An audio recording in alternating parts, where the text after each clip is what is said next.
ವಾಲ್ಮೀಕಿ ಬಹುಕೋಟೆ ಹಗರಣ ಪ್ರಕರಣಕ್ಕೆ ಸಂಬಂಧಪಟ್ಟಂತೆ ಸಚಿವ ಸ್ಥಾನದ ಆಕಾಂಕ್ಷಿ ನಾಗೇಂದ್ರಗೆ ಬಿಗ್ ಶಾಕ್ ಎದುರಾಗಿದೆ. ನಾಗೇಂದ್ರ ವಿರುದ್ಧ 3 ದೋಷಾರೋಪ ಪಟ್ಟಿ. ಸಚಿವ ಸ್ಥಾನದ ಆಕಾಂಕ್ಷಿಯಾಗಿದ್ರು ನಾಗೇಂದ್ರ, ಈಗ ಅವರಿಗೆ ಬಿಗ್ ಶಾಕ್ ಎದುರಾಗಿದೆ. ಇವರ ವಿರುದ್ಧ 3 ದೋಷಾರೋಪ ಪಟ್ಟಿ ಸಲ್ಲಿಸಲಾಗಿದೆ. ಸಿಬಿಐ ಅಧಿಕಾರಿಗಳಿಂದ ದೋಷಾರೋಪ ಪಟ್ಟಿಯನ್ನ ಸಲ್ಲಿಸಲಾಗಿದ್ದು ನಾಗೇಂದ್ರರ ಪ್ರಮುಖ ಆರೋಪಿಯಾಗಿಸಿದೆ.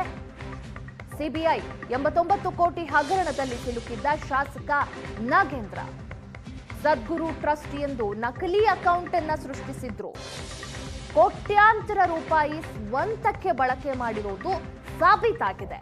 ಇದೇ ಹಣದಲ್ಲಿ ಐಷಾರಾಮಿ ಕಾರು ಖರೀದಿ ಮಾಡಿದ್ದ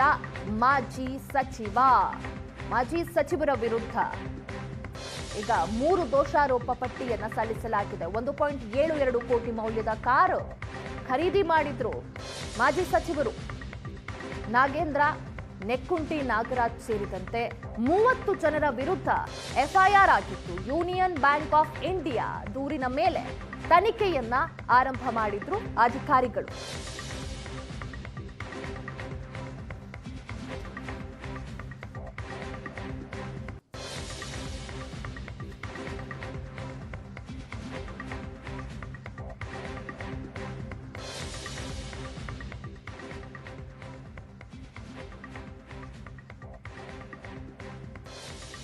ವಾಲ್ಮೀಕಿ ಬಹುಕೋಟಿ ಹಗರಣಕ್ಕೆ ಸಂಬಂಧಪಟ್ಟಂತೆ ಈಗ ಸಚಿವ ಸ್ಥಾನದ ಆಕಾಂಕ್ಷಿಯಾಗಿದ್ದಂತಹ ನಾಗೇಂದ್ರ, ಮಾಜಿ ಸಚಿವರು ಕೂಡ ಇವರಿಗೆ ಬಿಗ್ ಶಾಕ್ ಎದುರಾಗಿದೆ. ನಾಗೇಂದ್ರ ವಿರುದ್ಧ 3 ದೋಷಾರೋಪ ಪಟ್ಟಿಯನ್ನ ಸಲ್ಲಿಸಲಾಗಿದೆ.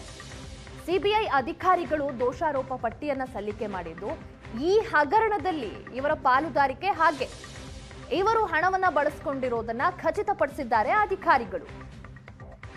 ನಾಗೇಂದ್ರರನ್ನ ಪ್ರಮುಖ ಆರೋಪಿ ಅನ್ನೋದಾಗಿ ಕೂಡ ಸಿಬಿಐ ಹೇಳಿದೆ. 89 ಕೋಟಿ ಹಗರಣದಲ್ಲಿ ಶಾಸಕ ನಾಗೇಂದ್ರ ಸಿಲುಕಿದ್ರು.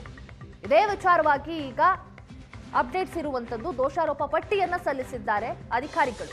ಸದ್ಗುರು ಟ್ರಸ್ಟ್ ಅನ್ನೋದಾಗಿ ಒಂದು ನಕಲಿ ಅಕೌಂಟ್ ಅನ್ನ ಮಾಜಿ ಸಚಿವರು ಸೃಷ್ಟಿಸಿದ್ರು. ಕೋಟ್ಯಾಂತರ ರೂಪಾಯಿಯನ್ನ ಆ ಟ್ರಸ್ಟ್ನ ಮುಖಾಂತರ ಬಂದಂತ ಹಣದಲ್ಲಿ ಕೋಟ್ಯಾಂತರ ರೂಪಾಯಿಯನ್ನ ತಮ್ಮ ಸ್ವಂತಕ್ಕೆ ಬಳಕೆ ಮಾಡಿಕೊಂಡಿರ್ತಾರೆ. ಅದು ಸಾಬೀತಾಗಿದೆ. ಇದೇ ಹಣದಲ್ಲಿ ಐಷಾರಾಮಿ ಕಾರನ್ನ ಕೂಡ ಖರೀದಿ ಮಾಡಿರ್ತಾರೆ ಶಾಸಕರು.